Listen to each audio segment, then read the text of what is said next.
I always believed I was smart. Ever since I was a kid, I've always been a high achiever. Getting the top grades was easy for me. And, even when we moved up to secondary school, I was the highest in the group for everything. Science, maths, history, you name it. And I wasn't just good at these classes either. I was the best at them. I loved going to parents' evenings because teachers would go on and on about how smart and talented I was. They would say that I was certainly going to accomplish great things. Maybe I'd become a doctor or a lawyer. I was good at debating too. I'd won our local debate competition 3 years in a row, so maybe I could even become a politician. I carried these ambitious dreams with me and several years later approached the end of school. Everyone was sending off university applications and, naturally, I applied to the top universities in the UK. About a month later, I received a response from my top choice, an unconditional offer. For those of you who don't know what that means, when a university gives you an unconditional offer, it means that you have a place no matter what. The university was so confident in my abilities that I didn't even need to get the grades. Exam season was a breeze. During free lessons, while everyone around me was studying and stressing out, I played games on my phone. I did well in my exams, not that I needed to, and school came to an end. After a pretty uneventful summer, I finally moved to Manchester to attend my first day of uni. I remember it so vividly. Everyone sat down and we were asked to do some introductory test questions. For the first time since I could remember, I had no idea what to do. Everyone else scribbled away as I stared blankly at this piece of paper. This is fine, I thought. These guys probably only know what to do because they spent the summer studying. What nerds. That evening, I came home and started studying harder than I ever had before, determined to reclaim my position as best in the class. But, as the weeks passed, I gradually realised that no matter how hard I worked, I could never keep up. I was always behind everyone else, and one morning, I just gave up. I stopped attending classes and must have spent about 2 weeks in bed. I couldn't even muster the energy to care. As I aimlessly browsed my phone from the comfort of my room, I kept coming across Facebook posts by my old classmates. Each one told a unique story. Some people had jobs, others were laughing with their new friends. But the one thing that was visible across each post, they all looked so happy. Why were they doing so much better than me now, when I had done so much better than them at school? I gradually became more and more bitter, until one uneventful afternoon, it hit me. I'd always seen being smart as synonymous with success, and in that regard, I suppose, I'd failed to realise that a person's worth is determined by more than just their intelligence. I started coming back to class, but my attitude had changed. My old classmates might not have had good grades, but they shone in their own ways through their compassion, their enthusiasm, and their creativity. I always believed I was smart, but it wasn't until this belief was challenged that I saw the bigger picture. I wasn't the genius that I'd grown up believing I was. Instead, it turned out that everyone around me was only of average intelligence. I'd only been smart by comparison. This made me wonder, though, how many people out there are just like me, thinking that they're geniuses, when really they've just been hanging around with people who ultimately weren't so smart. Honestly, part of me is glad to be in this position, because it gives me something new to work towards. At my old school, I never had to work hard to be the best, but here, I feel challenged. In order to become the best, I need to study harder than I ever have before.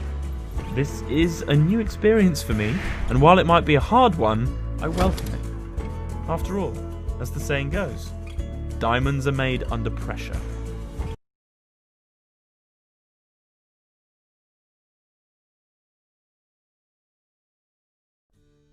I am a mega star, but I feel empty. Hi, my name is Emily Grace. I have always loved to sing, and when I was 7, I won a national competition. I used to write my own songs whilst playing my guitar, and this led to me being scouted by a huge record company and agent. They were very focused on earning as much money as possible, and they told me that with their help, I could become a celebrity.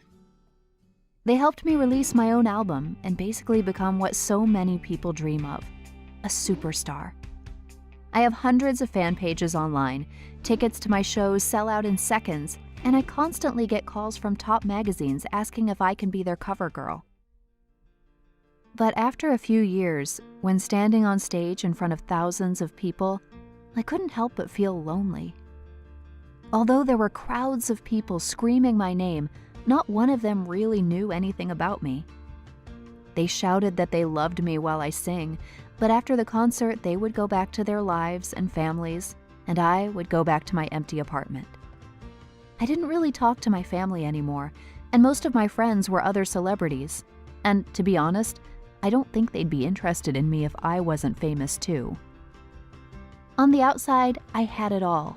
Amazing career, expensive apartment, a huge wardrobe of the latest fashionable clothes. But as I got more and more famous, I felt more and more down, like something was missing in my life. My days were an endless cycle of meeting my agents and managers who would tell me the latest thing I needed to do to become more popular or to attract this market, and so on. Then I would perform, day in, day out, whether I was happy or sad or exhausted.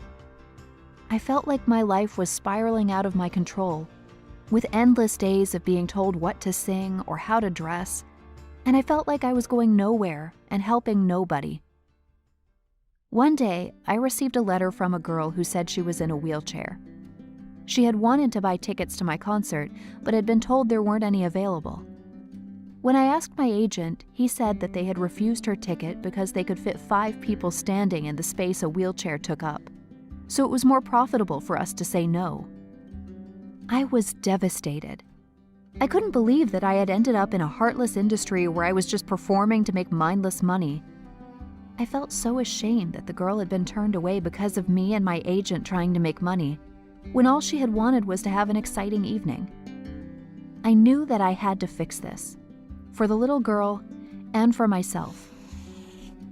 I stopped working for my agent and his record company and decided to start singing for myself and my own enjoyment again. I started writing my own songs instead about what I was truly feeling.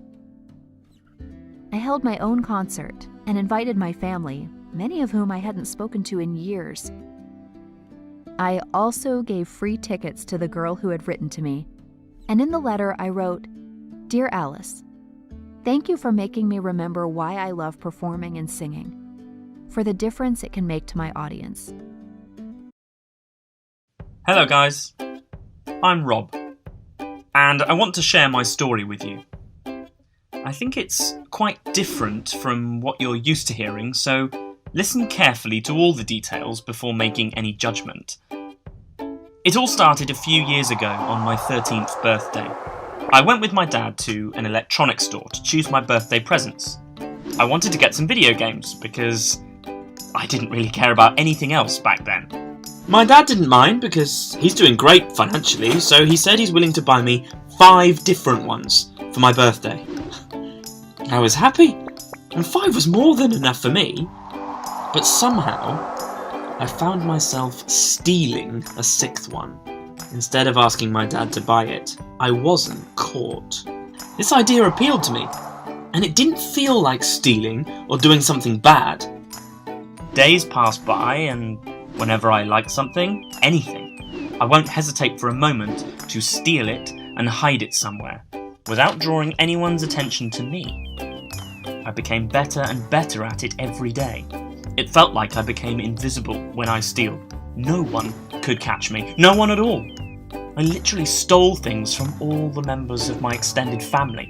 I took the wedding ring of my late grandfather, which my grandmother really loved, and saved in her valuable jewellery box for many years after my grandfather died. She got so nervous and mad when she couldn't find it. She asked everyone to help her find it. I remained silent. I said nothing.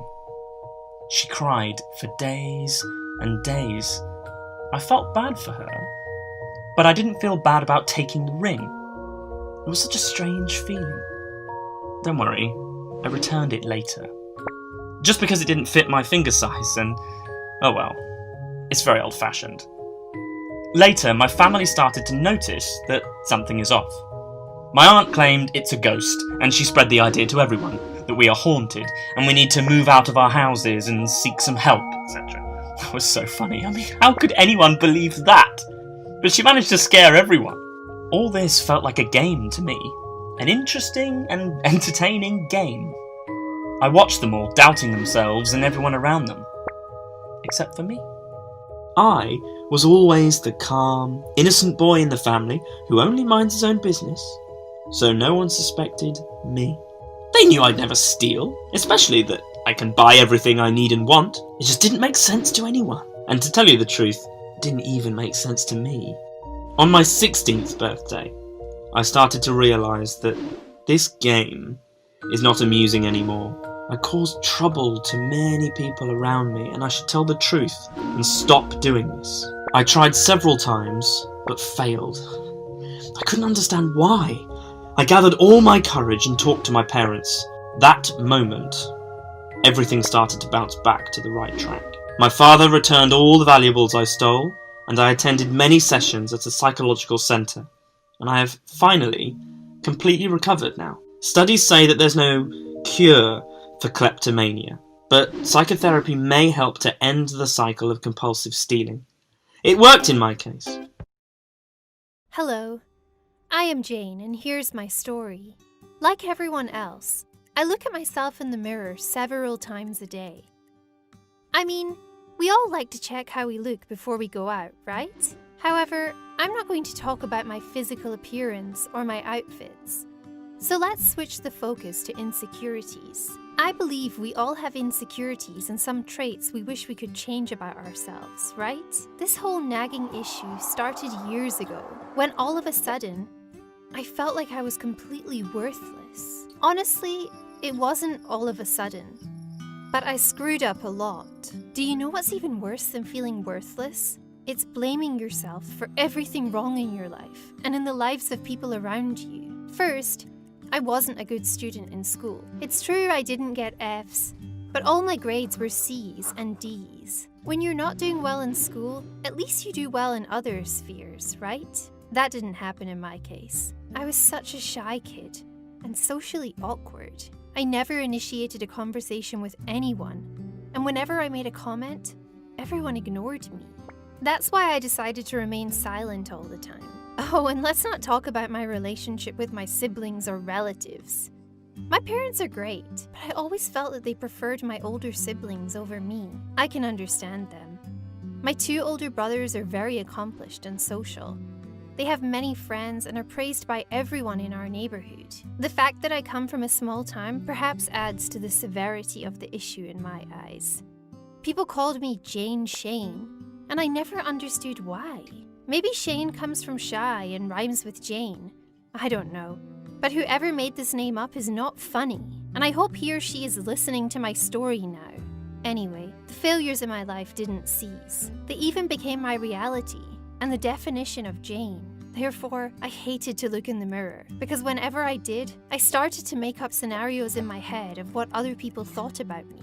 That killed me. I hated the way I looked and thought and behaved. I wanted to be smarter and more popular.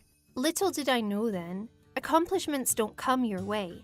You need to run their way and fight to achieve them. The next step came after I watched a motivational video on YouTube, which shed the light on problems and insecurities like mine. I figured out then that I am not alone in this. I still remember that rainy day in late December when I looked at myself in the mirror and said, "Jane, you are worthy of love and respect." My life changed after that moment. I worked very hard to earn the life I wished I'd had. I worked hard to become who I am today, and that worked perfectly. I work in a huge company now, and I am happily newly married. My message is simple. Everyone feels weak and worthless at times, but if you do something about it, you can move any mountain and overcome any obstacle.